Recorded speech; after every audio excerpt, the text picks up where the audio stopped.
इंतजार हुसैन पाकिस्तान के वो लेखक जिनकी कहानियों में महाभारत दिखाई देती थी, मंदिर नजर आते थे और बौद्ध शिक्षाएं झलकती थी। इंतजार हुसैन कहानी प्रेमियों के बीच काफी लोकप्रिय हैं। इंतजार हुसैन उर्दू लेखक के साथ साथ उपन्यासकार थे, कहानीकार थे और दोनों ही देशों में उनका नाम बेहद अदब से लिया जाता है। हिंदुस्तान में पैदा हुए और पाकिस्तान में आखिरी सांस लेने वाले इंतजार हुसैन की 2 फरवरी को पुण्यतिथि होती है। इस मौके पर मैं मुमताज़ खान बताऊंगी आपको उनकी ज़िंदगी के बारे में और सुनाऊंगी उनकी ज़िंदगी के कुछ अनसुने किस्से।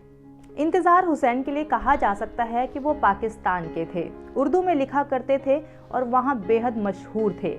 लेकिन इंतजार हुसैन हमारे हिस्से की ज़मीन, जिसे बुलंद शहर कहा जाता है, वहाँ पैदा हुए 7 दिसंबर 1923 को डिबई कस्बे में। पार्टीशन के बाद परिवार पाकिस्तान चला गया, लेकिन याद रखिए, जो जहाँ जाता है अपने हिस्से का मुल्क अपने साथ लेकर जाता है, पैरों से मिट्टी नहीं छिटक पाता। इन्हीं जज्बातों से जुड़ा इंतजार हुसैन की ज़िंदगी का एक किस्सा हम आपको सुनाते हैं। एक बार इंतजार हुसैन साहब हिंदुस्तान आए।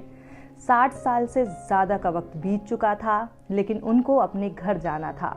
वो घर देखना था जहां वो पैदा हुए थे। फिर क्या था, इंतजार हुसैन साहब पहुंच गए अलीगढ़ के डिबई कस्बे में। लेकिन वहां जाकर जब देखा तो नज़ारा कुछ और ही था। गलियां इधर से उधर हो चुकी थी और घर ढूंढना अब बेहद मुश्किल लग रहा था। लेकिन उनको याद आया कि उनके घर के पास एक हलवाई रहता था। फिर क्या था, जैसे तैसे एक पुराने हलवाई के पास पहुंचे और जब हलवाई के पास पहुंचे तो वहां से 8वां घर गिनना शुरू किया, लेकिन कुछ चूक हो रही थी। फिर उनको याद आता है कि उनकी गली में एक मस्जिद हुआ करती थी। बस इसी सहारे और इसी इशारे से आखिरकार वो अपने घर पहुंच गए। लेकिन इंतजार साहब जब अपने घर पहुंचे तो वो बेहद नर्वस थे। अंदर घुसने में उनको डर लग रहा था। जैसे तैसे वो अंदर जाते हैं और जब अंदर जाते हैं तो पता चलता है कि वहाँ पर अब एक भला कारोबारी परिवार रहता है जो मजहब से हिंदू है। लेकिन उस परिवार को जब पता चलता है कि यहाँ पर इतना बड़ा राइटर पैदा हुआ था तो उन्होंने भी बड़ा सत्कार किया। बच्चों ने आके पैर छुए और फिर क्या था, बुजुर्गियत निहाल हो गई। जेब टटोली और शगुन उनके हाथ में थमा दिया।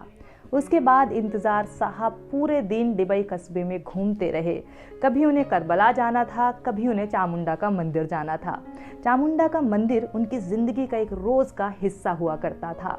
वो बताते हैं कि वहां पर बेहद उद्यमी बंदर रिहाइश किया करते थे और यही वजह है कि उनकी कहानियों में बार बार इन बातों का जिक्र नजर आता है।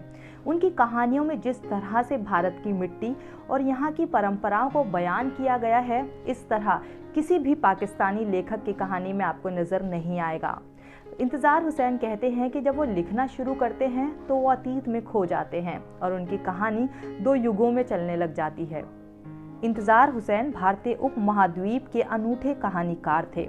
वो अपनी कहानियों को किस्सा गोई और दास्तान गोई के अंदाज में कहते थे और वर्तमान को अतीत से जोड़कर एक बिल्कुल नया आयाम देते थे। समकालीन पाकिस्तान में अगर मंटो के बाद किसी लेखक को याद किया जाएगा तो वो इंतजार हुसैन ही हैं। उनको कई पुरस्कारों से सम्मानित किया गया, जिसमें फ्रांस का साहित्यिक सम्मान और भारत में साहित्य अकेडमी ने उन्हें अंतर्राष्ट्रीय प्रेमचंद फेलोशिप प्रदान की। 93 साल की उम्र में लाहौर के एक अस्पताल में उनका निधन हो गया। उनकी पुण्यतिथि के मौके पर हम उनको नमन करते हैं।